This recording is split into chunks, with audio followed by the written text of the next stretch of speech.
All right, so we'll continue with the topic. Now, in the previous class, I already told you some concepts about boats and streams, but मैं वो एक बार फिर से repeat कर दे रहा हूँ 2 minute के लिए, ताकि एक बार recall हो जाए, ठीक है? Now, what is boats and streams basically? कि हमारे पास दो conditions होती है, ठीक है? First condition जो हम कहते हैं, that is known as downstream, or also known as along with the stream.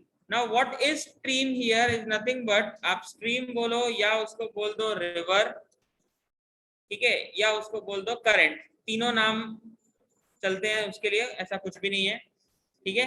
Like for example this is a river, ठीक है, तो river बोले या stream बोले या current बोले, तीनों का मतलब एक है. And we have a boat, ठीक है.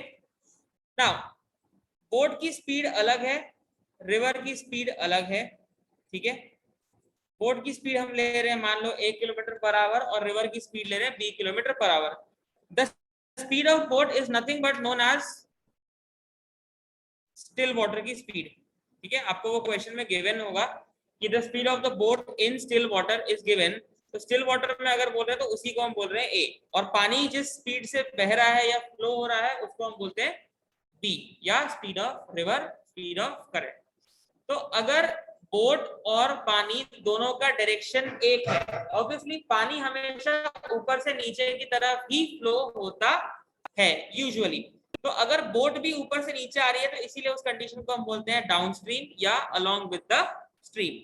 इस कंडीशन में हमारे लिए जो बोट की या पानी की जो मिला करके रिलेटिव स्पीड होती है, वो रिलेटिव स्पीड होती है nothing but a plus b kilometres per our.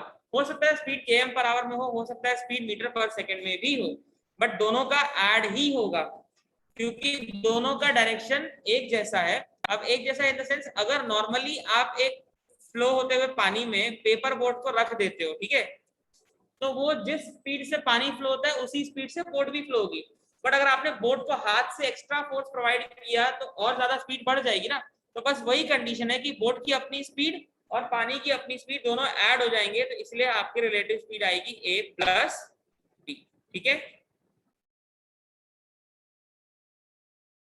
Yes sir.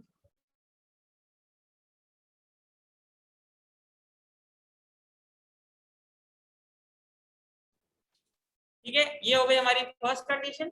इसी में मैंने सेकेंड कंडीशन जो बताया था दैट वाज कि अगर बोट का डायरेक्शन अपोजिट हो as compare to the water, मतलब जिस डायरेक्शन में पानी बह रहा है उसी के अपोजिट डायरेक्शन में आए, तो उस कंडीशन को हम बोलते हैं अपस्ट्रीम या फिर against the stream.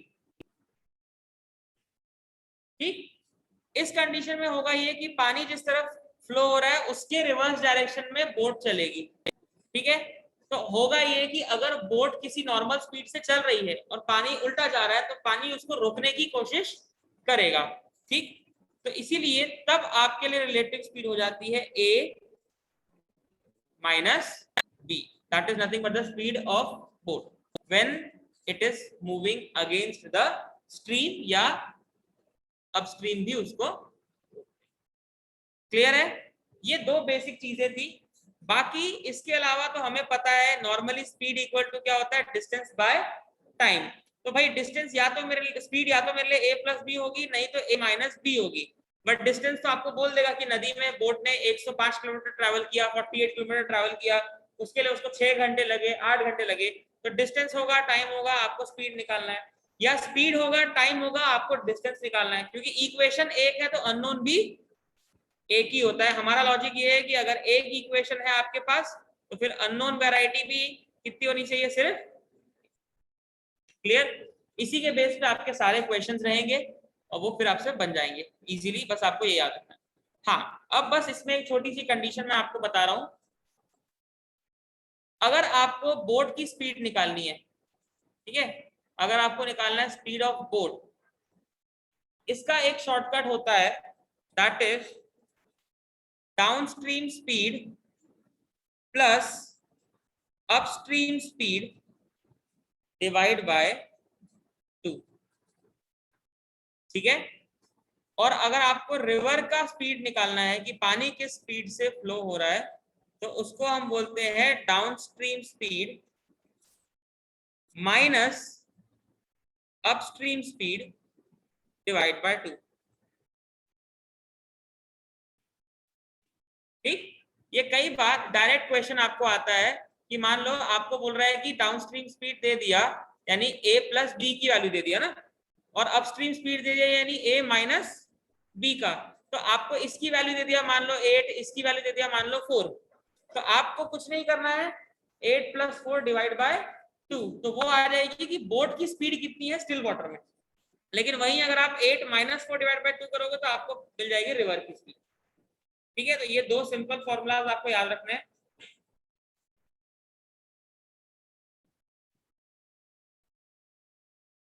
Clear?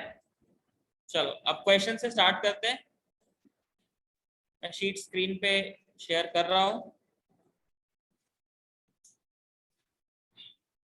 Right, इसमें जो सबसे पहला क्वेश्चन हमारा बोट एंड स्ट्रीम्स का है, दैट इज क्वेश्चन नंबर 11। ठीक है, नाउ क्वेश्चन नंबर 11 को हम देखते हैं। आपको क्वेश्चन में बोल रहा है अ boat can travel with a speed of 12 kilometre per our in still water. Still water मतलब क्या होता है, ए, आपको वैल्यू दे दिया है ए की as 12। Speed of the stream यानी पानी वो दे दिया है 5 kilometre per hour. Find the time taken by boat to go 49 kilometre upstream. उसको चलना कितना है, 49 किलोमीटर, तो ये हो गया आपका डिस्टेंस। तो अब अगर मुझे रिलेटिव स्पीड निकालनी है तो रिलेटिव स्पीड क्या हो जाएगी, ऑब्वियसली अपस्ट्रीम में होगी a minus b, that is 12 minus 5, कितना, 7 किलोमीटर पर आवर।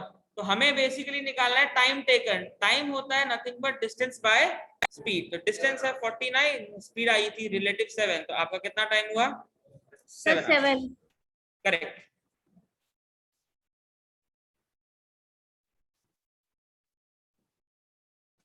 ठीक, तो ये हो गया आपके क्वेश्चन नंबर 11 का आंसर, दैट इज 7 आवर्स।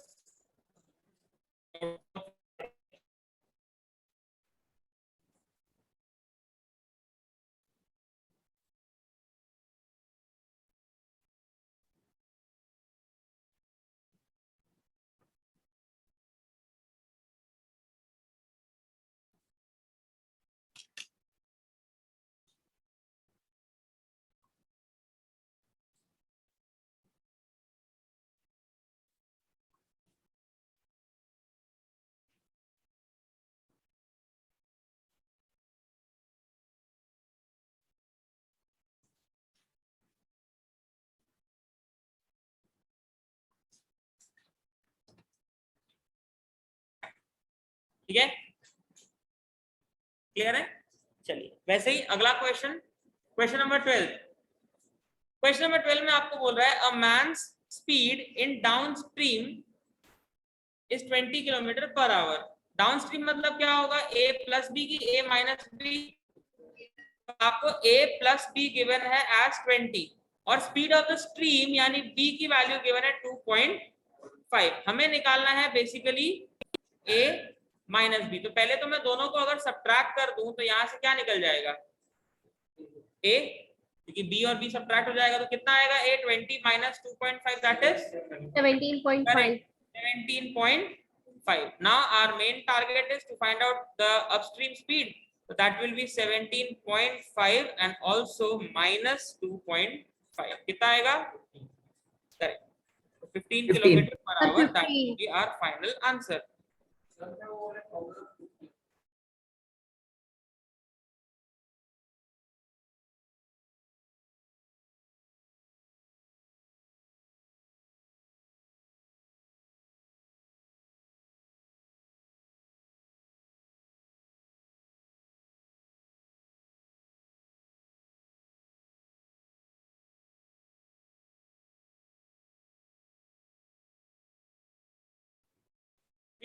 मैंने अभी थोड़ी देर पहले एक शॉर्टकट बताया था कि downstream speed minus upstream speed upon 2 करते हैं, तो ये स्पीड किसकी आती है, बोट की। बस इसी में डालो डाउनस्ट्रीम स्पीड कितनी है 20, अपस्ट्रीम स्पीड नहीं पता, उसको निकालना है तो उसको अज्यूम कर लो x अपॉन 2 और ये वैल्यू आपको गिवन है एज नथिंग बट 2.5।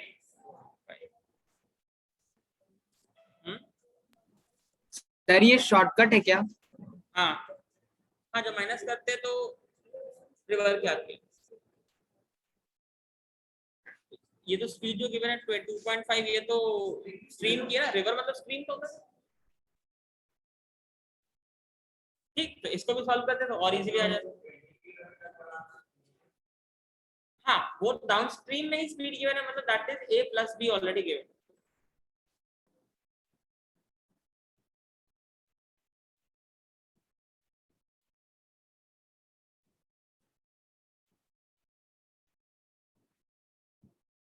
ठीक है, चलिए अब बढ़ते हैं अगले क्वेश्चन पे।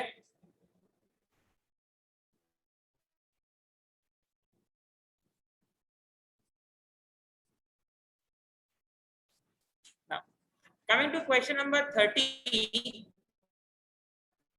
as you can see, a boat travels from B to A and downstream from A to B। मतलब obviously अगर हम देखें तो if this is the river, तो नीचे वाला पॉइंट होगा B और ऊपर वाला पॉइंट होगा A, क्योंकि वो बोल रहा है B से A अपस्ट्रीम गया और फिर वापस A से B डाउनस्ट्रीम भी आया।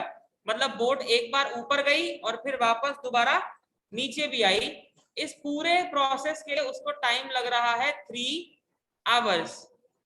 आपको बोट का स्पीड दे दिया स्टिल वाटर में, यानी A की वैल्यू है 9 और करंट यानी रिवर की स्पीड दे दिया एज 3। तो आपको ये निकालना है कि इस रिवर का डिस्टेंस कितना है, या ऊपर जाते समय जो डिस्टेंस है या नीचे आते समय जो डिस्टेंस है, दोनों तो सेम ही रहेगा ना। जितना ऊपर चढ़ेगी बोट उतना नीचे भी आएगी, तो हमें वो डिस्टेंस कैलकुलेट करना है। चलो निकालो तुम। सर 12। ओके, मैं कैलकुलेट नहीं किया हूँ, सॉल्व करो देखता हूँ। अच्छा ओके सर।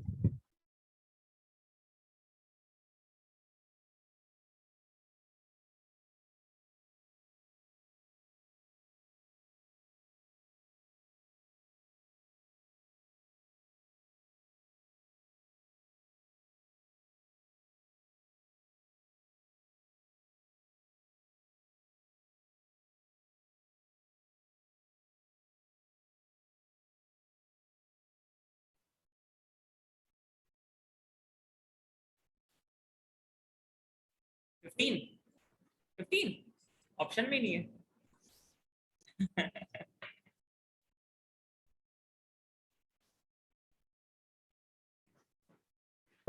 सर 12। करेक्ट, आना तो वही चाहिए वैसे कायदे से। 12। 12। अब देखो डिस्टेंस जो भी हो, बेसिकली मेरे को ये देखना है कि अगर वो अप डाउनस्ट्रीम जाएगी, अपस्ट्रीम जाएगी तो क्या लिखूंगा d minus upon a minus b, और जब वापस नीचे आएगी बोट तो टाइम टेकन होगा d upon a plus b ना, होना यही चाहिए। और ये दोनों आना जाना लाके कितने घंटे हैं, तो बस यहाँ पे a b की वैल्यूज पुट करो, that is d upon 9 minus 3 हो जाएगा 6, और दूसरे तरफ नीचे आते समय हो जाएगा 9 प्लस 6 दैट इज 12। इसको सॉल्व करोगे तो आपको मिल जाएगा 3d/12 इक्वल टू 3, और 3 भी कैंसिल हो ही जाएगा, तो फाइनली आपका डिस्टेंस आ जाएगा 12 किलोमीटर। ठीक, ये आपका answer that is option number 4 या डी ऑप्शन। ठीक, नोट कर लो।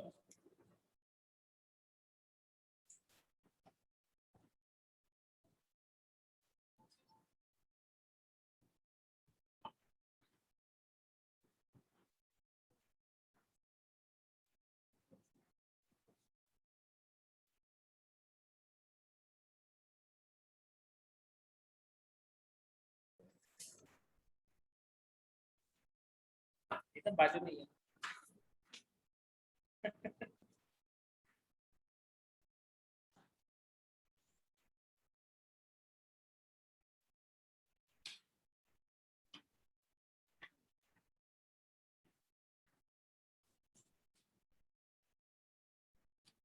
Next, we'll solve question number 34.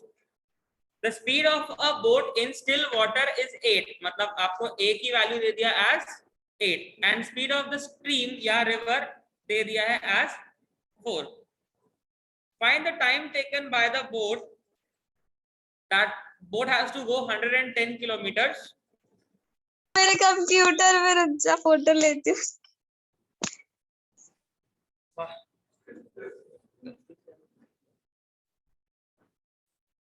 Now हमारे लिए अगर डाउनस्ट्रीम जाना है तो स्पीड होनी चाहिए a plus b, that is 8 plus 4 कितना 12. तो टाइम टेकन क्या होता है, डिस्टेंस बाय स्पीड. हाँ 110/12 कैंसिल हो पाएगा क्या? 110 और 12 कैंसिल हो पाएगा?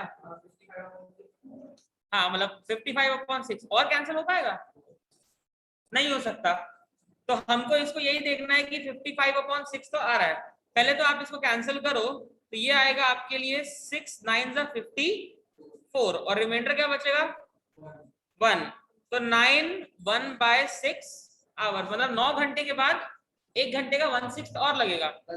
1/6 ऑफ एन आवर अगर मैं लिखूं तो 1 घंटे में होते हैं 60 मिनट. तो 1/6 इंटू 60 यानी कितना मिनट हुआ, मतलब बेसिकली मेरा टाइम हो गया 9 hours and 10 minutes. That is the correct answer.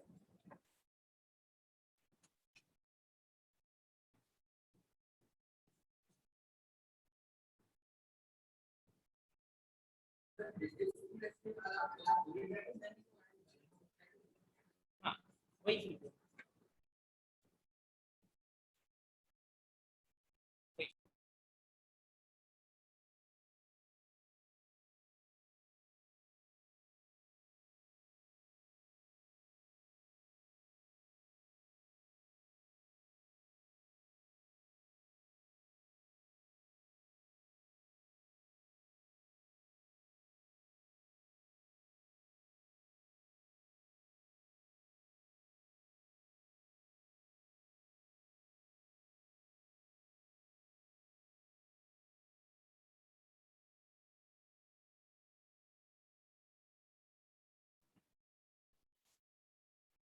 Right.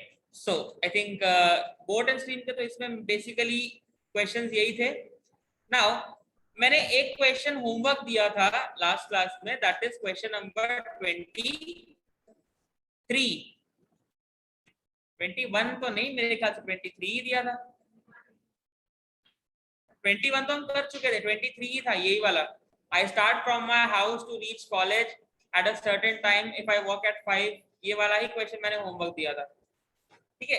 तो क्वेश्चन ये है कि अगर मैं अपने घर से रोज कॉलेज के लिए जा रहा हूँ, अगर मैं 5 किलोमीटर पर आवर की स्पीड से चलता हूँ तो मैं कॉलेज पहुंच रहा हूँ 7 मिनट लेट.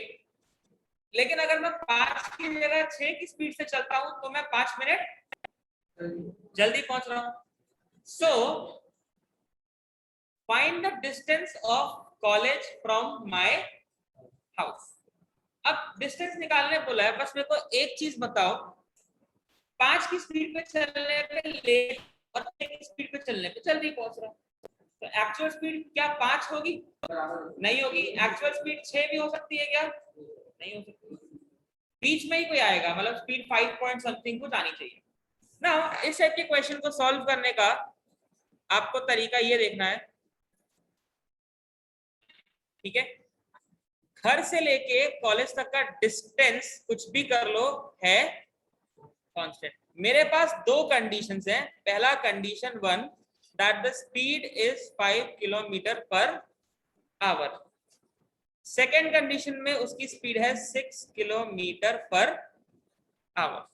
लेकिन अब मान लो कि एक्चुअली उसको लगते होंगे t मिनट्स. मैं टाइम को आवर्स में जानबूझ के नहीं ले रहा हूं, मैं टाइम को मिनट्स में ही ले रहा हूं. ठीक है. अगर टाइम को मैं मिनट्स में ही ले रहा हूं तो मेरा फाइनल आंसर भी जो कुछ आएगा वो मिनट में ही आ जाएगा अपने आप, कोई दिक्कत नहीं है. अब एक बात बताओ, अगर पहली कंडीशन में मैं 5 मिनट लेट पहुंच रहा हूं, पहले कंडीशन में 5 मिनट लेट है ना? नहीं 7 मिनट है. तो अगर मुझे एक्चुअली t मिनट्स लगते हैं तो अब कितने मिनट लगेंगे? t plus 7. मान लो 25 मिनट पहुंचता होगा तो 25 में 7 जोड़ूंगा ना. लेकिन दूसरी कंडीशन में 5 मिनट जल्दी होगा तो वो क्या होगा? t minus 5. ये है मेरा टाइम 1 फर्स्ट कंडीशन का और ये है टाइम 2 सेकेंड कंडीशन का.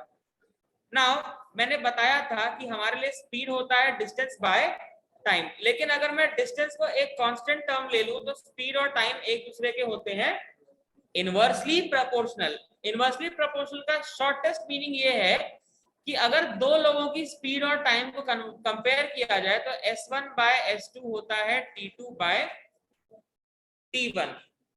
Speed of the first person upon speed of the second person is equal to time taken by the second person upon time taken by the first person। यही relation मैंने सबसे पहले बताया भी था starting में और बोला था ये बहुत इंपॉर्टेंट है। इसी को यूज करो, नोट करो और यूज करो। S1 की जगह क्या पुट करोगे? नहीं करना पड़ेगा क्योंकि तुम यहाँ पे भी km पर आवर लिखो, यहाँ पे भी km पर आवर लिखो, रेशियो में है तो यूनिट कैंसिल। वैसे ही टाइम भी मिनट्स मिनट में, तो रेशियो अपने आप यूनिट्स को काट देता है। तो S1 रखो 5, S2 रखो 6, T2 रखो T-5 और T1 रखो T+7। ये चारों वैल्यूज आप पुट करिए और मेरे को T की वैल्यू निकाल करके बताइए।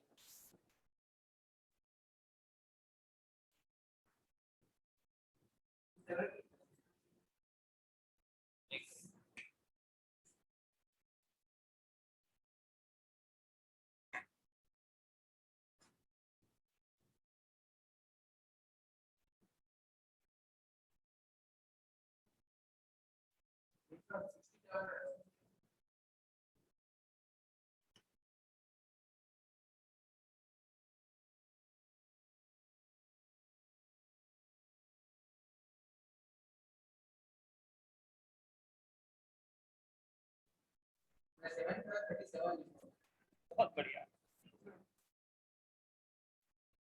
ठीक। अब जब आप इन रेशियोज को पुट करते हो, मैं डायरेक्टली पुट कर दे रहा हूँ, 5/6 will be equal to T-7 upon T+5। On cross multiplying, I will be getting 5T plus 25 equal to 6T minus 42। नहीं, एक सेकंड, अच्छा हाँ सॉरी वो उल्टा है ना। T2 कौन सा था? अच्छा उल्टा लिखा हो क्या? ठीक है ठीक है। T2 माइनस T2 जो है वो T-5 है और नीचे T+7 है, ठीक है। तो आप क्रॉस मल्टीप्लाई करोगे तो आपकी इक्वेशन हो जाएंगी 5T plus 35 equal to 6T minus 30, यानी T इक्वल टू आया, और ये मिनट्स में ही लिया था ना मैंने, यानी उसको एक्चुअली कितनी देर लगती है? 65 मिनट। अब देखो मैं वही दो कंडीशंस ले रहा हूँ, S1 है 5, S2 है 6। अब एक बात बताओ, T1 तो ये वाला है ना, T1 ये है, उसको एक्चुअली लगते हैं 65 मिनट। तो फर्स्ट कंडीशन में अगर वो 5 की स्पीड में चलेगा तो कितने मिनट लगेंगे? 72। लेकिन अगर सेकंड कंडीशन में वो 6 की स्पीड पे चलेगा तो 5 मिनट कम लगता है, कितने मिनट? 60। मेरे को ये पता है डिस्टेंस मैं कैसे भी निकालू होगा कांस्टेंट। मैं निकालने के लिए S1 इंटू T1 भी कर सकता हूँ या S2 इंटू T2 भी कर सकता हूँ, डिस्टेंस तो सेम ही आएगा ना। तो आप यही कंडीशन ले लो। 60 मिनट्स मतलब कितना होता है? 1 आवर। तो देखो स्पीड गिवन है 6 और टाइम गिवन है 60 मिनट्स, उसको ले लो 1 आवर। तो डिस्टेंस क्या आ गया?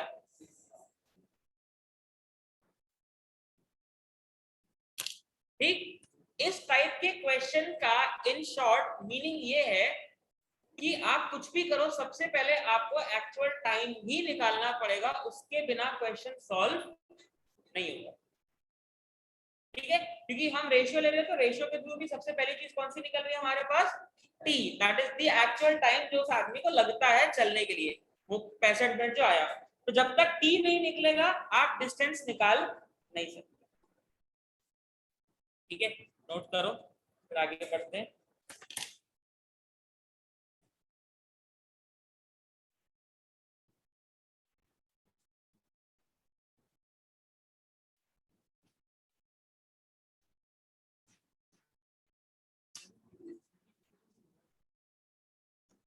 मेरे ख्याल से रेस ट्रैक के ही बच्चे हैं, एक है 13, 14, 15।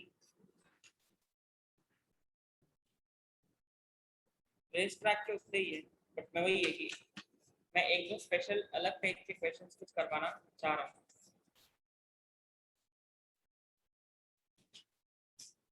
ठीक है, थोड़ी अलग वैरायटी के करवाऊंगा।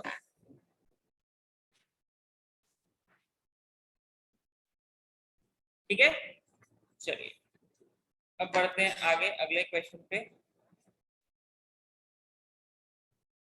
ना यहाँ पे जितने भी क्वेश्चन थे मेजरली बोट एंड स्ट्रीम्स के, वो हमने सारे कंप्लीट कर लिए। ठीक है, और 23 जो होमवर्क था वो भी। अब आते हैं हम कंसेप्ट ऑफ रेस ट्रैक पे। तो पहले मैं आपको ये बता दूं कि रेस ट्रैक में होता क्या है। रेस ट्रैक दो टाइप के होते हैं, एक होता है लीनियर और एक होता है सर्कुलर। पहला हम जो पैटर्न देखेंगे वो होगा linear race track. Now, for example, there is a race track and 3 persons are running there in the race A, B and C. और मान लो मेरे पास 100 मीटर की रेस है। How the conditions are given to us? Basically, the conditions are A beats B by 10 meters. ठीक? Similarly, B beats C by 10 metre. ठीक है, beat का मतलब हराना, मारने वाला नहीं है ना। मतलब अगर ए रेस को खत्म कर रहा है तो बी उससे कितना मीटर पीछे है। ठीक, यानी मैं ये बोल सकता हूं कि अगर ए पूरा 100 मीटर दौड़ चुका है तो बी कितना दौड़ा होगा, 90। These are nothing but the distances covered by A and B respectively. Correct? Similarly, अगर मैं बोलूं कि B beats C by 10 metre, मतलब जब B यहाँ पे पहुंच चुका है तो C भी तो उससे 10 मीटर पीछे होगा। यानी कि अगर B कवर करता है 100 मीटर्स तो C कितना कवर करेगा, 90। Now based on this the question will be asked that A beats C by how many meters?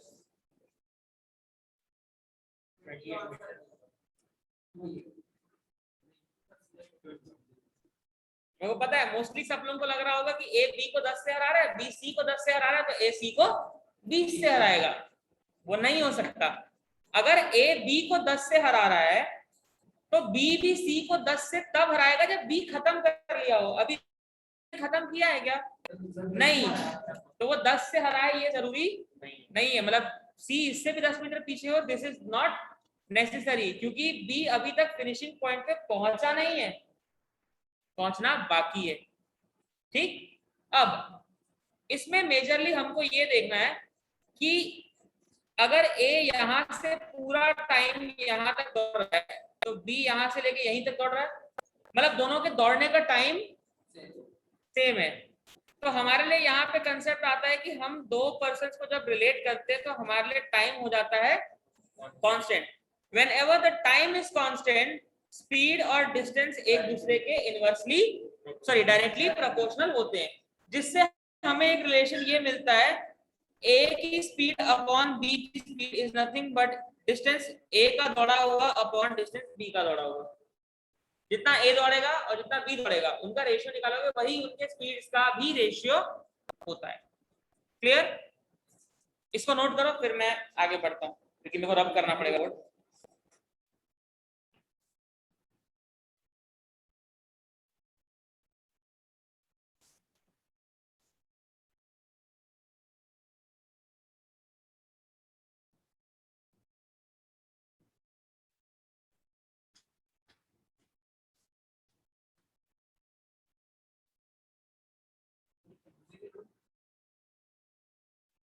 It looks, but ऐसा है नहीं, तो दिख रहा है।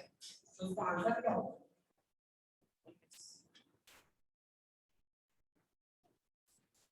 बताऊं ना?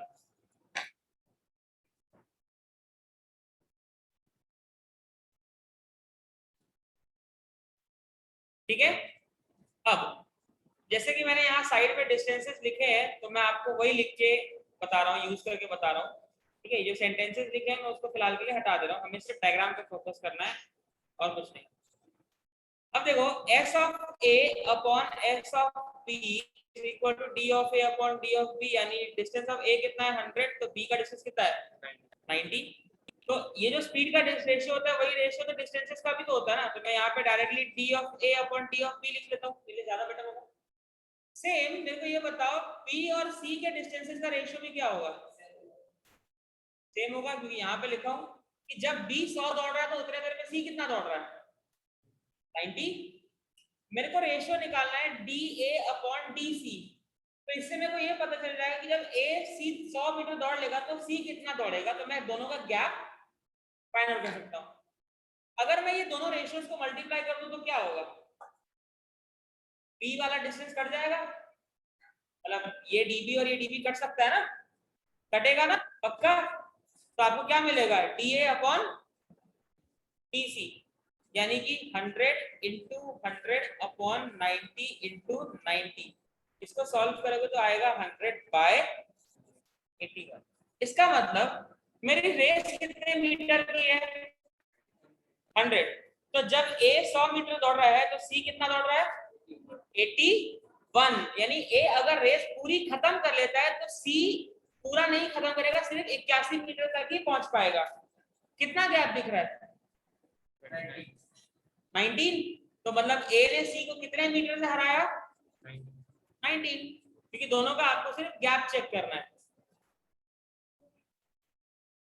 हाँ मैं इसलिए लेफ्ट पे बिठाया हूँ, आप a माइनस सी करोगे तो 100 minus 81 that is 19, that means a beats c by 19 meters।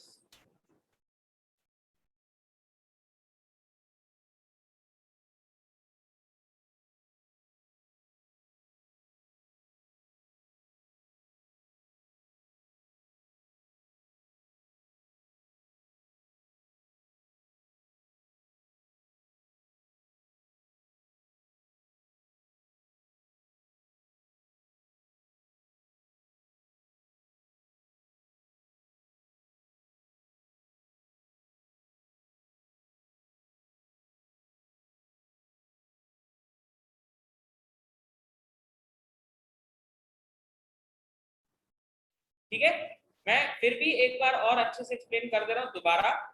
मेरी कंडीशन ये है कि जब ए पूरा रेस खत्म कर रहा है तो बी उससे कितना पीछे 10 मीटर, यानी कि अगर मैं रेशियो निकालूं d a upon d b का तो वो आएगा 100/90, क्योंकि जितनी देर में ए पूरा पहुंचा है बी कहां तक पहुंचा है सिर्फ 90 मीटर। यही सेम केस तो बी और सी के बीच भी है ना, कि जब बी पूरा 100 मीटर तक पहुंच गया सी कहां तक पहुंचा सिर्फ 10 मीटर पीछे, यानी 90 मीटर। तो DA/DB का रेशियो 100/90 है और DB और DC का रेशियो भी 100/90 है। जब हम दोनों रेशियोज को आपस में मल्टीप्लाई करते हैं तो इसका डिनोमिनेटर और इसका न्यूमरेटर कैंसिल होगा, तो हमको बचेगा DA/D और DA/DC आपको मिल रहा है एज 100/81। इन शॉर्ट अगर A 100 मीटर दौड़ता है तो C दौड़ेगा 81 मीटर। तो अगर A 100 मीटर दौड़ लिया मतलब वो तो रेस जीत गया ना, A 100 मीटर दौड़ लिया मतलब वो रेस जीत गया, तो C कितना दौड़ा है तब तक सिर्फ 81, तो दोनों का डिफरेंस कितना है 90, मतलब A ने C को 19 मीटर से हराया है। ठीक, इसको चेंज भी कर देगा, आपको बोलेगा कि A will beat C by how many meters in 400 metre race, तो तब हम क्या करेंगे रेशियो यही यूज करेंगे, पर इसकी जगह हम A को पुट कर देंगे 400, तो 100 में अगर 81 है तो 400 में कुछ और आएगा ना, फिर जो आएगा डिफरेंस हम निकाल सकते हो। तो वो डिपेंड करता है, बस आपको रेशियो निकालने आना चाहिए और कुछ नहीं।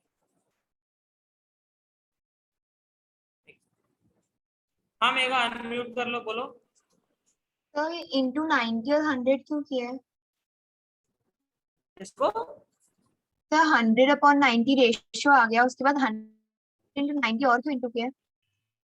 दोनों का मल्टीप्लाई और ये मल्टीप्लाई होगा ना। Yes sir, okay sir. वही उसी से आया। ठीक है, नेक्स्ट। अब इसी में एक छोटा सा स्टेटमेंट और होता है हमारे लिए, ठीक है, मैं वो भी आपको बता रहा हूँ। लाइक जैसे मैंने अभी आपको बताया A beats B by 10 metre, अब उसमें एक छोटी सी लाइन और दे देगा आपको, for example A beats B by 10 meters or 2 seconds. 10 meters और 2 seconds. 2 सेकेंड का मतलब फॉर एग्जाम्पल अगर ए पूरी रेस दौड़ने में 40 सेकेंड लगाता है तो वो बी से 2 सेकेंड जल्दी है ना, यानी बी को और 2 सेकेंड ज्यादा लगेंगे। अब मेरे को एक बात बताओ, ये दोनों के बीच का डिस्टेंस कितना है? 10 मीटर, और उसके लिए कितनी देर लग रही है? क्योंकि बी तो 2 सेकंड ज्यादा लेगा ना, तो हम बेसिकली स्पीड ऑफ बी यहां से निकाल सकते हैं। उसको कवर करना है और 10 मीटर, और उस 10 मीटर के लिए कितना चाहिए टाइम? 2 सेकंड। तो यहां से बी की स्पीड कितनी आ जाएगी? 5 मीटर पर। ठीक है, आपको क्वेश्चन में ऐसा कुछ भी दे सकता है कि A beats C by 50 meters और 4 सेकेंड्स। तो 50 मीटर मतलब और बोल रहा है, यानी अगर ए सी को हराता है तो चाहे वो उसको 50 मीटर से हराए चाहे 4 सेकेंड से हराए, बात एक ही होगी। यानी सी उससे 50 मीटर पीछे है और वही 50 मीटर कवर करने के लिए उसको कितने सेकेंड चाहिए? 4 सेकेंड। तो सेम मैंने यहाँ लिया है 10 मीटर और 2 सेकेंड, मतलब 10 मीटर और दौड़ने के लिए उसको कितना सेकेंड चाहिए? 2 सेकेंड ज्यादा चाहिए एज कंपेयर टू ए। हाँ, अगर ए का 40 सेकेंड तो बी को 42 लगेंगे। हाँ ठीक, तो कंडीशन यही है कि अगर बी को 10 मीटर कवर करने में 2 सेकेंड और लग रहे हैं तो डिस्टेंस बाय टाइम क्या होता है? स्पीड। तो आपको यहां से किसकी स्पीड मिल गई? बी की। क्लियर? अब एक बात बताओ, अगर आपको मैं ऑलरेडी बोल के रखा हूं कि ए और बी का रेशियो, यहाँ पे ए और बी के डिस्टेंसेस का रेशियो क्या आएगा? 100 बाय 90। और यही रेशियो है ए और बी की स्पीड का भी तो होगा ना, पक्का? तो अगर आप यहां से बी की स्पीड 5 मीटर यहां पुट करते हो तो क्या ए की स्पीड निकल सकती है? मेरा रेशियो ये कह रहा है कि जो रेशियो डिस्टेंस का होता है वही रेशियो स्पीड का भी होगा। यही रेशियो स्पीड का भी है ना। आपको बी की स्पीड पता चल गई ना, तो द मोमेंट आप यहाँ पे 5 पुट कर सकते हो, ए की स्पीड निकल सकती है। तो इस बेस पे आपको क्वेश्चन दे देगा कि फाइंड द स्पीड ऑफ ए। तो आपको वही रेशियो यूज करना है जो डिस्टेंस का होता है, और उससे आप ए की स्पीड निकाल सकते हो। क्लियर? ये एक आध छोटे मोटे ट्विस्ट आपको क्वेश्चन में दिख सकते हैं। ठीक है, नोट करो, फिर हम आते हैं क्वेश्चंस पर।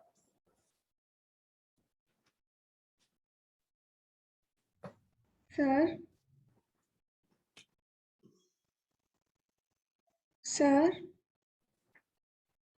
हाँ, can you please explain this again? which one? Sir, from ये स्पीड sir, वाला बोल रहे हो? yes, sir. हाँ, पहले एक्सप्लेन। हमारी कंडीशन ये है कि बी की स्पीड आ गई, वो समझ में आ गया कि ये 5 मीटर पर सेकंड कैसे आया? सर उसके पहले से ही ओके, B, मैंने yes. स्टेटमेंट में ये बोला था कि A beats B by 10 meters और 2 सेकेंड्स। मतलब जैसे ए 100 मीटर तक पहुंच गया है तो बी उससे 10 मीटर पीछे है ना, इसका मतलब तो यही होता है। ठीक, Yes, लेकिन sir. उस 10 मीटर के लिए उसको 2 सेकेंड ज्यादा लग रहे हैं, क्योंकि ऑब्वियसली ए जीत रहा है तो बी तो हारेगा ही। तो अगर बी को और फिनिश लाइन तक पहुंचना है तो उसके लिए 2 सेकेंड ज्यादा लगते हैं एज कंपेयर टू ए। और इसी 2 सेकेंड के अंदर बी को डिस्टेंस भी कितना दौड़ना है? 10 मीटर्स। Yes, sir. तो मैं अगर आपको बोलूं कि आप 50 मीटर को 4 सेकेंड में दौड़ सकते हो, तो आपकी स्पीड क्या होगी? 50 मीटर अपॉन 4 सेकेंड। स्पीड यही होती है ना, distance by time. Yes, sir. Same condition यहाँ लगाया है कि उसको 10 मीटर और कवर करना है, जिसके लिए उसको 2 सेकेंड ज्यादा लग रहे हैं। तो 10 मीटर के लिए अगर 2 सेकेंड लगेंगे तो स्पीड आ जाएगी 5 मीटर पर सेकेंड, है ना। और क्योंकि ए और बी दोनों के लिए टाइम कांस्टेंट है, तो मैंने टाइम कांस्टेंट है तो मैंने एक रिलेशन लिखवाया है नीचे, इसलिए जानबूझ के मैं ये रिलेशन मिटाया नहीं था कि ए और बी के जो स्पीड का रेशियो होता है वही डिस्टेंसेस का भी रेशियो होता है। और मुझे डिस्टेंस का रेशियो तो पता है 100 बाय 90, कि अगर पूरा ए जो है वो 100 दौड़ता है तो बी 90 दौड़ता है। तो यही रेशियो तो स्पीड्स का भी होगा, और बी की स्पीड हमें 5 पता चल चुकी है, तो ए की स्पीड हम निकाल सकते हैं। अब क्लियर है सृष्टि? Yes, sir. Understood. ओके,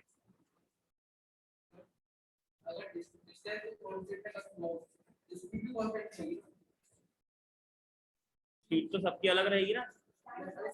अच्छा, एक पर्सन की, हाँ हाँ, वो किसी एक पर्सन की कंसीडर करोगे तो वो कांस्टेंट ही रहेगी। मतलब अगर कोई पर्सन 40 की स्पीड दौड़ना शुरू किया तो वो 40 से ही दौड़ेगा, या कोई चेंज नहीं है। ठीक है, चलो अब आते हैं इसी के क्वेश्चंस पे।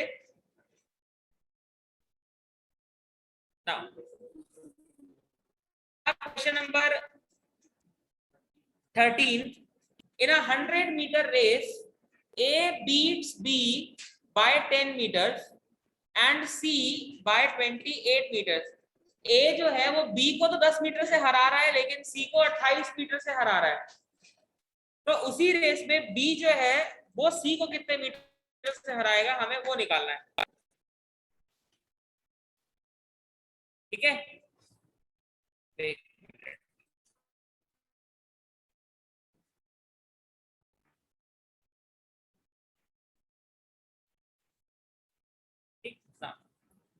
Here is the question। हमारे पास रेस 100 मीटर्स की है, ठीक। इस 100 मीटर्स की रेस में उसने आपको क्वेश्चन में बहुत क्लियरली बोल दिया कि ए जो है वो बी को 10 मीटर से हरा रहा है। मतलब जब ए 100 मीटर कवर कर रहा है तो बी कितना कवर कर रहा है, 90। लेकिन इसी 100 मीटर की रेस में ए जो है वो सी को 28 मीटर से हरा रहा है। यानी अगर ए 100 कवर कर रहा है तो सी कितना कवर करेगा, 100 माइनस 28 यानी 70। मतलब क्या मैं ये बोल सकता हूँ कि distance of A upon distance of B is 100 by 90, लेकिन वहीं पे distance of A upon distance of C will be 100 by 72। हमें क्या पूछ रहा है, बी और सी का। अब मेरे को एक बात बताओ, मैं इन दो रेशियोज को कैसे यूज करूं कि मुझे इसका रेशियो मिले। मुझे बी बाय सी चाहिए, तो मैं इन रेशियोज को कैसे यूज कर सकता हूं, मल्टीप्लाई करूं कि डिवाइड करूं, डिवाइड। अब डिवाइड में भी ये पहला इक्वेशन है, ये दूसरा, तो 1/2 करूं कि 2/1 करूं। अगर 1/2 करोगे तो ऐसा होगा a by B upon a by C, तो a कैंसिल, c घूम के ऊपर आएगा तो आपको c बाय बी मिलेगा। ठीक है, तो हमें क्या करना है, बेसिकली डिवाइड करना है सेकेंड इक्वेशन को बाय फर्स्ट। चलो तो डिवाइड करो, तो सेकेंड वाले इक्वेशन को फर्स्ट से डिवाइड करिए,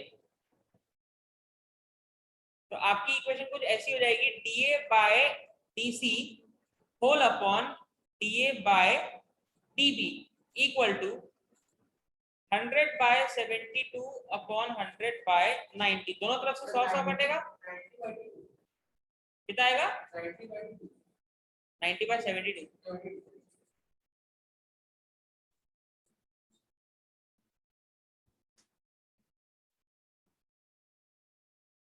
ठीक है, और ये 18 से दोनों कैंसिल भी हो जाएगा, तो आपको रेशियो मिल जाएगा 5/4।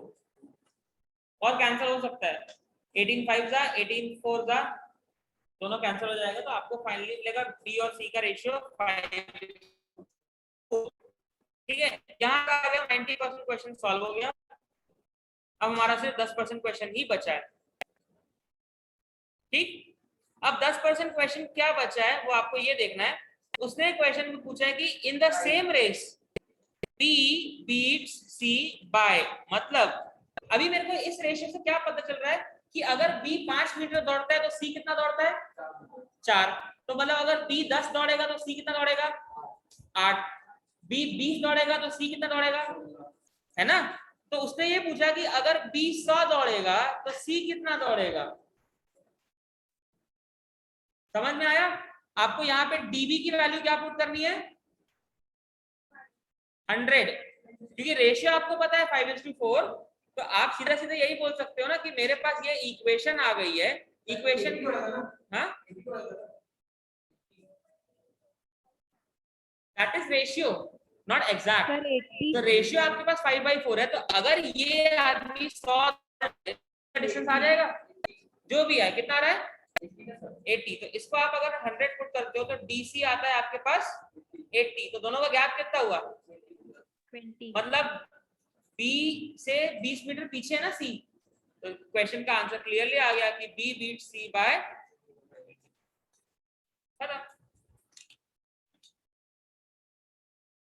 ठीक है। हम एग्जैक्टली ये नहीं देख रहे कि अच्छा बी और सी 5 और 4 ही दौड़ रहे हैं, वो तो उनके डिस्टेंसेस का रेशियो है। फिर हम रेशियो को यूज के एक्चुअल डिस्टेंस निकालेंगे।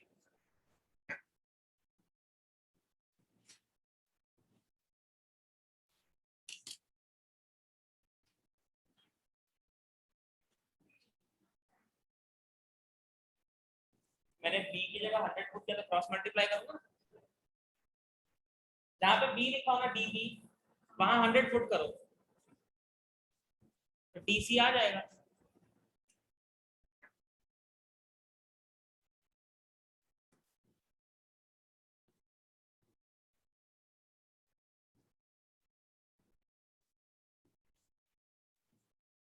ठीक है, मैंने सिर्फ एक ही स्टेप स्किप किया है, वो मैं यहाँ लिख दे रहा हूँ कि 100 upon D C equal to 5/4। तो यहाँ से आपके पास डी सी आ जाएगा 80 और डी बी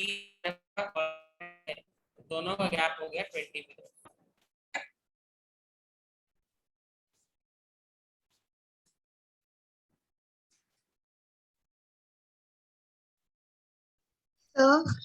हाँ तो डी अपॉन डीबी ऊपर होना चाहिए ना। क्या बोल रहे हो? तो डी अपॉन डीबी ऊपर क्यों नहीं है रेशियो जब निकाल रहे तब? अच्छा, वो तो देखो उसका लॉजिक तो मैं यही बता रहा हूँ कि फॉर एग्जांपल आपको P बाय Q गिवन है और P बाय R गिवन है, मुझे R बाय Q निकालना है मान लो, ठीक है। आप अगर इन दोनों को एज इट इज डिवाइड करते हो तो डिवाइड करने से क्या होता है, ये वाली चीज रिवर्स हो जाती है मल्टीप्लाई करके, मतलब इसको ऐसा लिख सकता हूँ ना, यस सर। तो यहाँ से आपके बेसिकली क्या होगा, पीपी कैंसिल तो आर बाय क्यू मिल गया, मतलब मैंने फर्स्ट और सेकंड को ही आपस में डिवाइड किया तो मुझे आर बाय क्यू मिल रहा है कि नहीं। तो हमें क्या चाहिए था, बी बाय सी चाहिए था, तो बी बाय सी करने के लिए उल्टा करूंगा, सर इसी सेकंड इक्वेशन को फर्स्ट से डिवाइड किया। मतलब मैं अगर इक्वेशन लिख रहा हूँ ए बाय बी और ए बाय सी, तो अगर मेरे को इन दोनों को कैंसिल करना है और बी ऊपर चाहिए तो मैं इसको पलट दूं, तो इसको पलट के ऐसा लिख सकता हूँ ना। तो इसीलिए मैंने सेकेंड इक्वेशन को फर्स्ट से डिवाइड किया, तो ऑब्वियसली आपका बी जो है वो घूम के ऊपर आ जाएगा और सी नीचे ही रहेगा। तो मैंने ना इसको लीनियर इक्वेशन टाइप सॉल्व किया था। If B travels 90 meters then c travels 72 meters, so हाँ, if b travel 1 meter then c travels 72 by 90 अच्छा वो आप यूनिटरी मेथड से कर दिए, और उससे भी into आएगा 100। आंसर, नो डाउट आएगा, बट और लेंदी और थोड़ा सा फ्रैक्शन कम्प्लीट हो जाएगा। नो सर उससे कुछ सेम नहीं आ रहा है।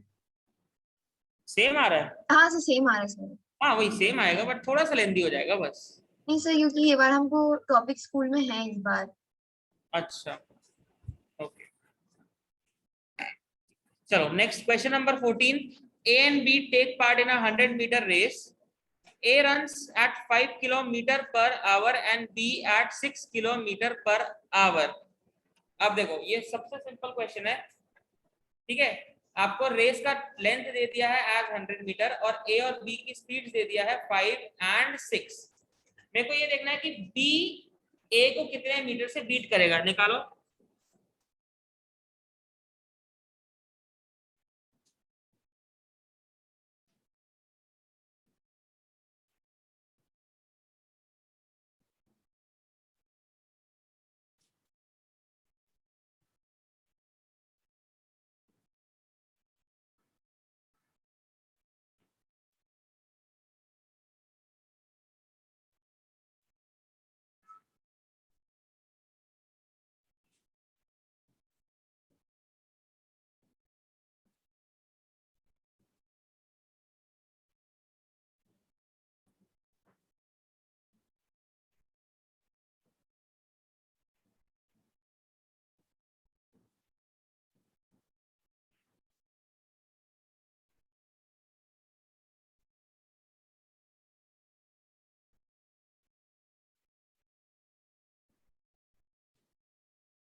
ना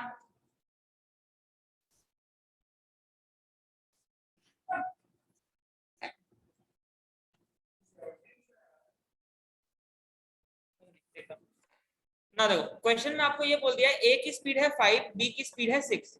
मेरा लॉजिक तो यही कहता है कि speed of A upon speed of B is nothing but distance covered by A upon distance covered by B. तो अगर ए और बी की स्पीड का रेशियो आपको 5/6 गिवन है, ठीक है, बी को ए को हराना है ना, तो अगर बी ए को हराना चाहता है तो बी को तो रेस खत्म करनी पड़ेगी, और खत्म करने के लिए बी कितना दौड़ेगा, 100. तो उस रेस्पेक्ट में ए कितना दौड़ेगा।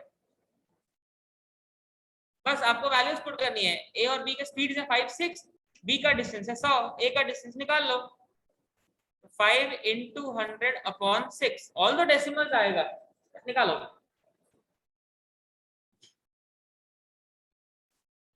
डेसिमल आएगा बट निकालो।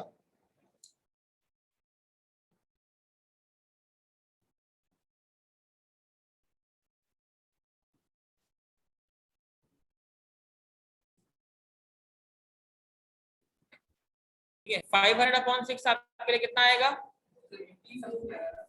83.333। मतलब अगर बी पूरी रेस में 100 मीटर दौड़ता है तो ए कितना दौड़ रहा है, 83.3333 मीटर। तो वो कितने मीटर से ए को हरा रहा है, दोनों का सब्ट्रैक्शन, तो 100 माइनस 83.33।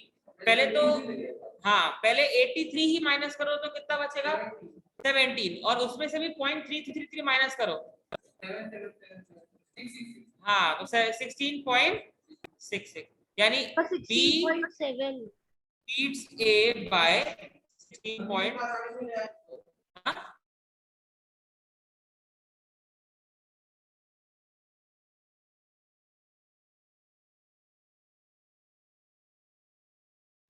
सर 16.7 आ रहा है मेरा.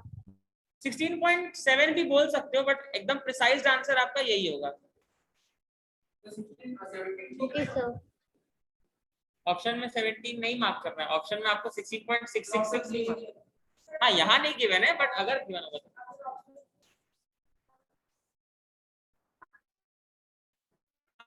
हाँ ये है कि अगर आपके पास ऑप्शन में 16, 17 ऐसे इंटीग्रल वैल्यूज हैं तो आप नियरेस्ट आंसर मार्क करोगे 70, बट नहीं तो आपको ऑप्शंस में इन जनरल भी मैं बता दे रहा हूँ किस टाइप के देगा, या तो 16.6666 दे देगा, नहीं तो ऐसा भी दे सकता है कि 16.67, दिस इज आल्सो करेक्ट।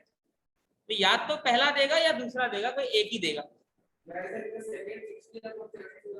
हाँ, और इसी चीज को वो ऐसा भी लिख सकता है 16 2/3 मीटर्स, क्योंकि इस डेसिमल का फ्रैक्शन होता है 2/, 2-3 तरीके हैं, बस आपको उस समय दिमाग में क्लिक होना चाहिए, पहचानना है फ्रैक्शन को।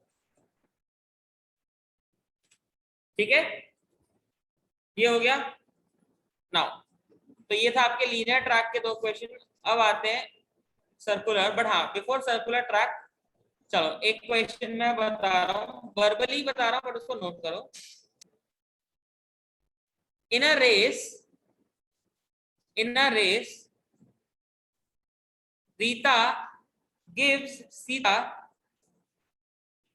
a head start of 600 meters. Rita gives Sita a head start of 600 meter. ठीक है, क्लियर?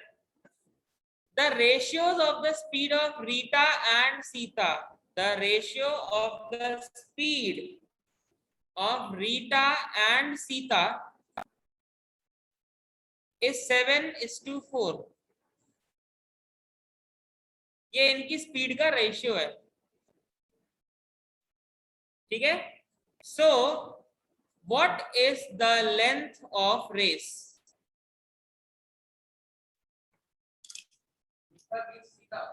हेड स्टार्ट का मतलब ये हो रहा है, ठीक है। अच्छा हाँ, ये भी है कि both of them finish the race simultaneously. Race, ठीक है, both of them finish the race simultaneously. Both of them finish the race or complete the race simultaneously. अब क्वेश्चन का मीनिंग ये है कि भाई रेस कितनी भी लंबी हो मेरे को नहीं पता, रीटा ने सीता पे थोड़ा सा दया करके बोला कि भाई तू मेरे से 600 मीटर आगे रह करके रेस को चालू कर, ठीक है। तो रीटा ने कहा कि तू यहां से सिर्फ इतना दौड़ना और मैं पूरा फुल रेस दौड़ूंगी। दोनों ने स्टार्ट भी एक साथ किया और पहुंचे भी एक साथ ही एंड पॉइंट तक।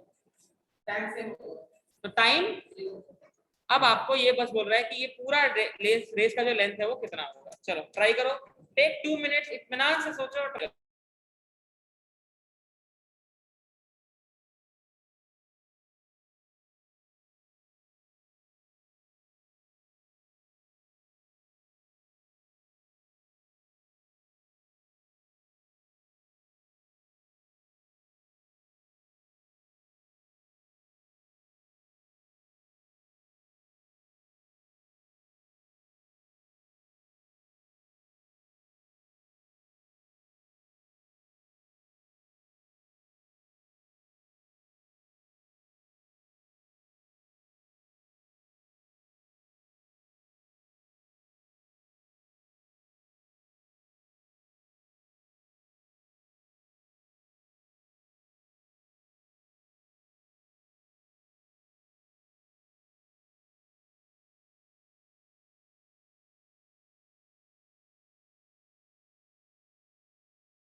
ओके, 6 लोग का आंसर सही है।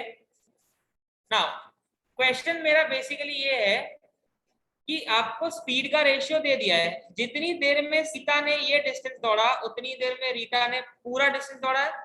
हम पूरी रेस की लेंथ को ले लेते हैं, मान लो एज टोटल रेस को लेंथ ले लेते हैं x मीटर, क्योंकि हमें निकालना है ना। तो ये बचा हुआ डिस्टेंस कितना होगा?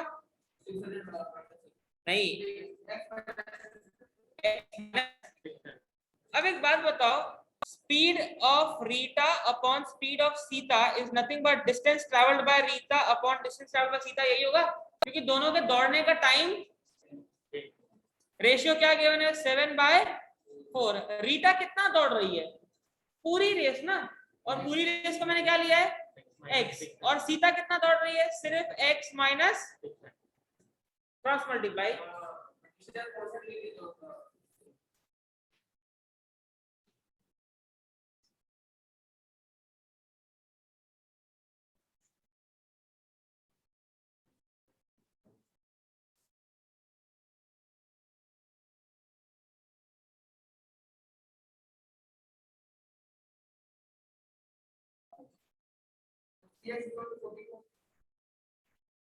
हाँ,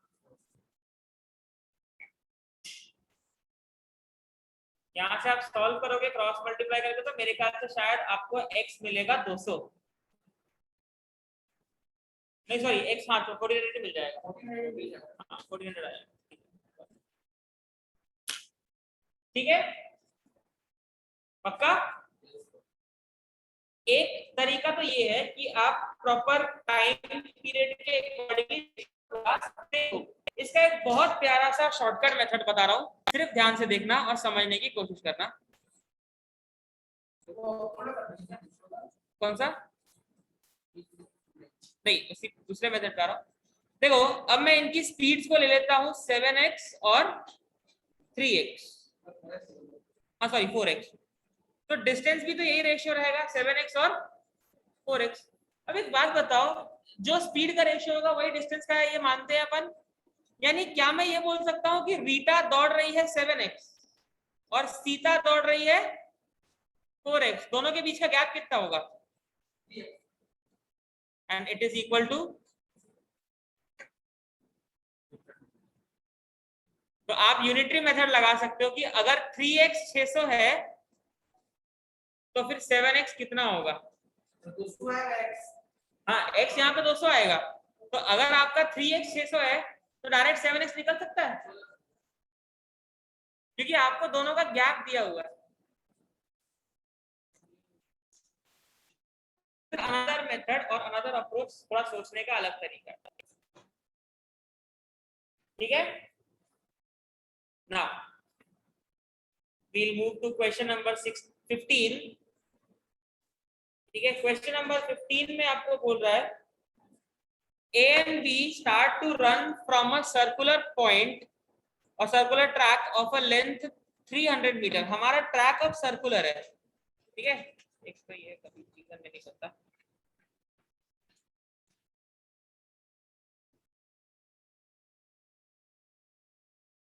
ठीक है।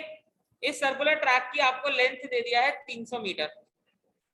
दो पर्सन है ए एंड बी, हाँ सर्कमफ्रेंस आपको दे दिया है, ठीक है। After how much time will they meet each other for the first time. अब ऑब्वियसली दोनों एक जैसे दौड़ रहे हैं ना, सेम डायरेक्शन बोला है क्योंकि, क्लियर। अगर सेम डायरेक्शन बोला है तो सेम डायरेक्शन में रिलेटिव स्पीड होता है दोनों का डिफरेंस। हम बेसिकली डिफरेंस निकालते हैं किसका?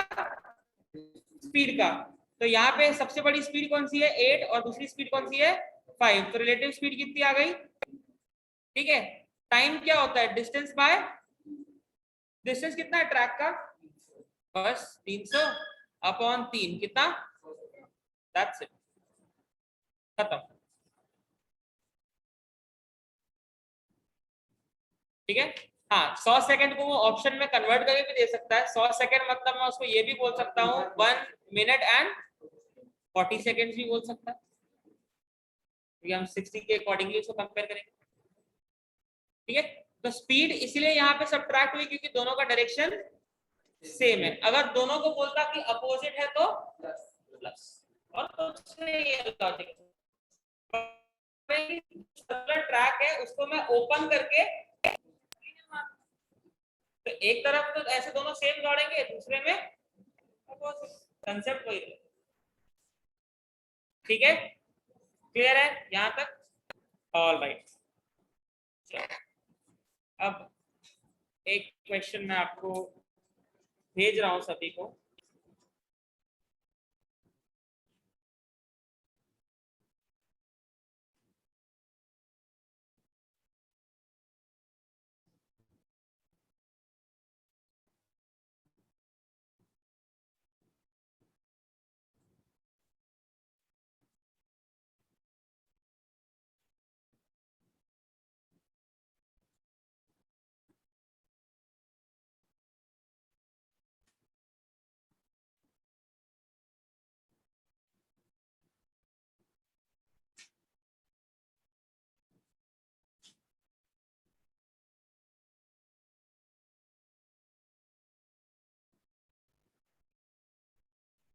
चेक करो आपके ग्रुप में एक क्वेश्चन आया होगा।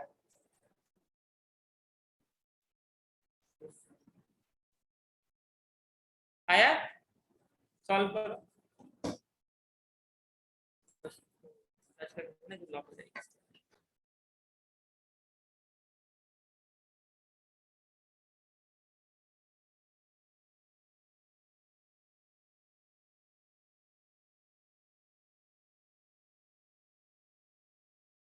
ग्रुप में सभी के क्वेश्चन आया होगा, उसको सॉल्व करिए।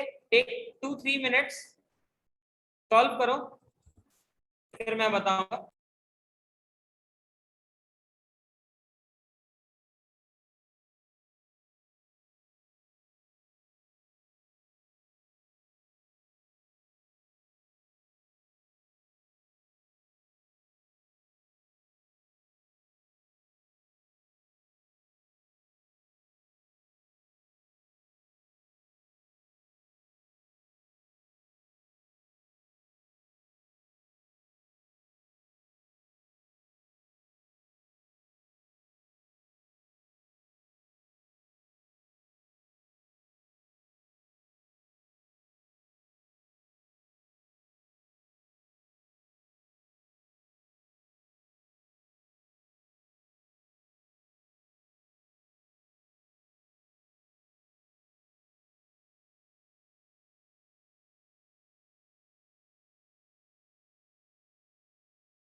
आप लोगों के स्क्रीन पे भी है question. Excluding stoppages, the speed of train is 90 km per hour, and including stoppages, it is 75 km per hour. So, what is the stoppage time per hour of the train? In short, मैं सिर्फ आपको meaning बता रहा हूँ, ठीक है?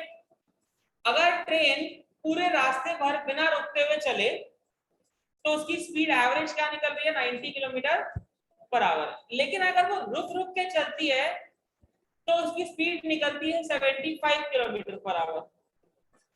But क्या वो 75 चलती है? चलेगी वो कितने स्पीड पे ही? 90 पे। लेकिन रुक रुक के चलने के कारण हमें ऐसा दिख रहा है कि वो 1 घंटे में 75 किलोमीटर पर आवर पे चलती है, यानी 1 घंटे में 90 की जगह 75 ही ट्रैवल कर पाई। तो उस पूरे 1 घंटे के दौरान भले अलग अलग करके रुकी हो या एक ही बार में रुकी हो, उसका टोटल स्टॉपेज टाइम कितना होगा? Now solve, take 2 minutes more, I don't mind, but solve करके बताओ।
ऑलराइट, नाउ क्वेश्चन में आपको बोल रहा है कि सिंपल सी चीज है, वो ट्रेन अगर नॉर्मली बिना रुके हुए चले तो उसकी एवरेज स्पीड आती है 90 किलोमीटर पर आवर। मतलब मैं ये बोल सकता हूँ कि 1 घंटे में कितना ट्रैवल की। अब वो ट्रेन चल उतनी ही स्पीड से रही है, अभी भी चलेगी, उसकी स्पीड कितनी है चलने की? 90, लेकिन रुक रुक के चल रही है तो वो 1 घंटे में कितना ही किलोमीटर ट्रैवल कर पाया? 75। मतलब उसका लॉस कितने किलोमीटर का हो रहा है? श्योर? तो हमारा ये देखो कि जो लॉस है वो कितने किलोमीटर का है? 15। कायदे से 90 किलोमीटर के लिए कितने मिनट लगते हैं? तो अगर वो 15 किलोमीटर कम चली है तो उतने देर रुकी होगी ना। तो बस आप सिंपल सा लॉजिक यहाँ पे लगाओ और निकालो कि अगर 90 किलोमीटर के लिए उसको 60 मिनट लगते हैं तो 15 किलोमीटर के लिए कितने मिनट लगेंगे? क्रॉस मल्टीप्लाई हो सकता है?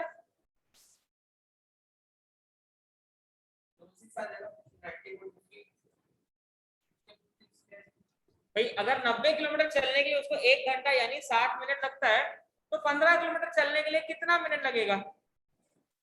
तो मतलब 15 किलोमीटर रुकने का टाइम, हाँ 15 किलोमीटर का टाइम तो है वो 90 की स्पीड का है। हाँ 10 मिनट्स आएगा। मतलब भाई देखो मेरे को ये दिख रहा है कि गाड़ी के चलने का लॉस कितना हो रहा है, क्यों? क्योंकि रुकी है।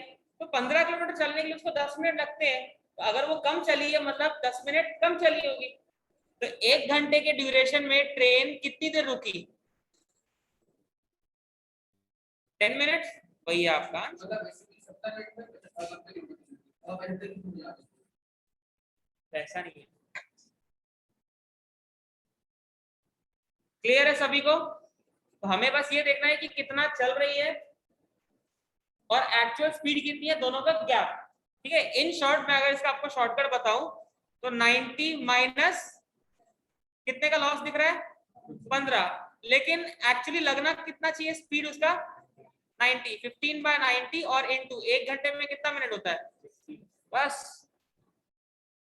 क्वेश्चन घूम के भी आ सकता है कि ऑन एन एवरेज ट्रेन की स्पीड है 120 लेकिन स्टॉपेजेस में वो 100 चल पा रही है, तो दोनों का डिफरेंस 20 और एक्चुअल स्पीड 120, तो 20/120 इंटू 60 मिनट्स, यहीं से आपका आंसर आ जाएगा कि उसका स्टॉपेज टाइम है 10 तो वैसे ही उसमें सॉरी नहीं 15 6 90 6 10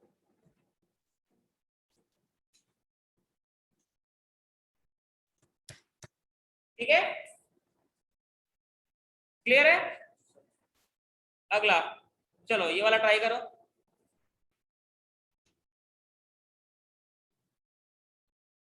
ये बहुत सिंपल क्वेश्चन है, सिर्फ थोड़ा पढ़ने में लेंथी है but it is actually simple.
एक एरोप्लेन की speed 320 kilometre per our given है इन स्टिल एयर, है ना, मैं सिर्फ रीड कर रहा हूं। नॉर्मली अगर हवा नहीं चलती तो प्लेन की स्पीड 320 है। Wind is blowing at a speed of 40, मतलब हवा की स्पीड आपको गिवन है। Total time for the journey against the wind, अगर एक प्लेन विंड के अगेंस्ट चले तो उसको लगते हैं 135 मिनट कुछ तो कवर करने के लिए, कितना डिस्टेंस हमको नहीं पता। So what will be the time for the return journey, मतलब मान लो यहां से लेके नागपुर तक प्लेन उड़ा और हवा चल रही थी, तो हवा के अगेंस्ट जाने में उसको लगा 135, तो अगर वो नागपुर से वापस यहाँ आए तो हवा के साथ आएगा तो उसको कितनी देर, assume negligible time, take off और लैंडिंग का टाइम नेग्लेक्ट कर रहे हैं। अब बनाओ।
आप लोगों को मैंने बोट स्ट्रीम पढ़ाया अभी, उसका मैंने एग्जांपल बताया भी था ना कि क्वेश्चन आ सकता है कि एक चिड़िया उड़ रही है अगेंस्ट द विंड, या साइकिल आप अगेंस्ट द विंड और same to the direction wind चला रहे हो। बस वही चीज है, आपको यहाँ पे स्पीड दे दिया है बोट की जगह प्लेन की यानी ए, और पानी की जगह हवा की यानी बी।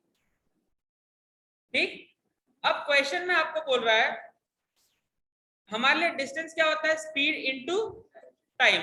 जब हम अगेंस्ट द विंड जा रहे हैं, अगेंस्ट द विंड, तो मतलब वो एक तरह से अपस्ट्रीम कंडीशन होगा।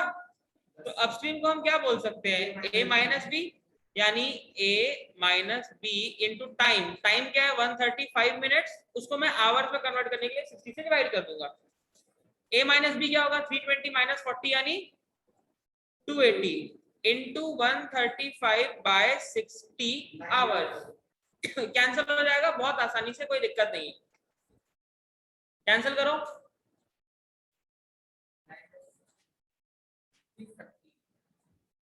Threes are and 2 14s are, और 3 4s are 1 2 5 are 5, 45 into 14, ये आपको मिल जाएगा 630 किलोमीटर। 28 into 135 upon 60,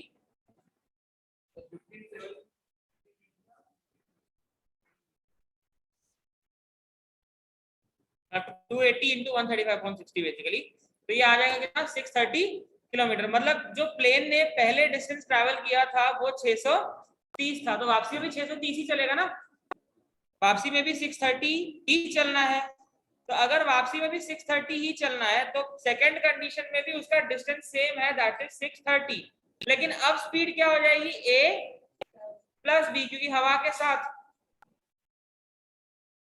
ठीक है, और घटा के संग संग भी है। तो बस आपका आ जाएगा 320 प्लस 40 यानी कि 360 kilometre per our is the speed. अब हमें मेजरली निकालना है टाइम टेकन। टाइम टेकन होता है हमारे लिए डिस्टेंस बाय स्पीड। तो डिस्टेंस है आपका 630 अपॉन टाइम है 360। ये सब कुछ आवर में आएगा तो मैं इसमें 60 कर दे रहा हूं ताकि सब कुछ मिनट में आ जाए।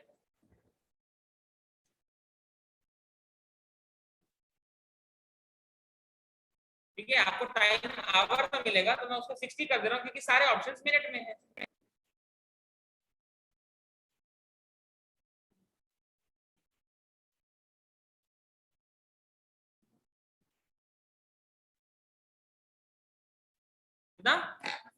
Correct, 105 minutes.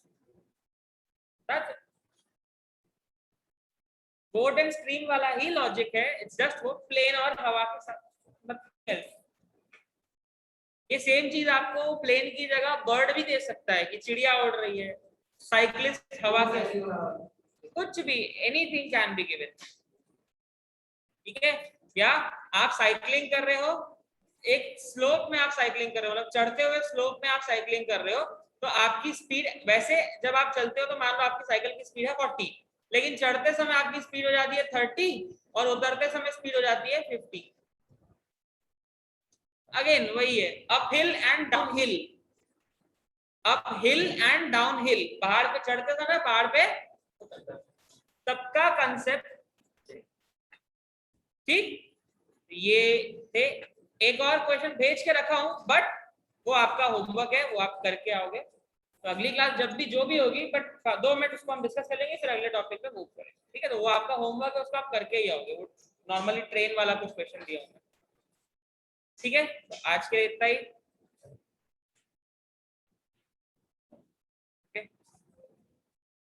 Welcome, good night.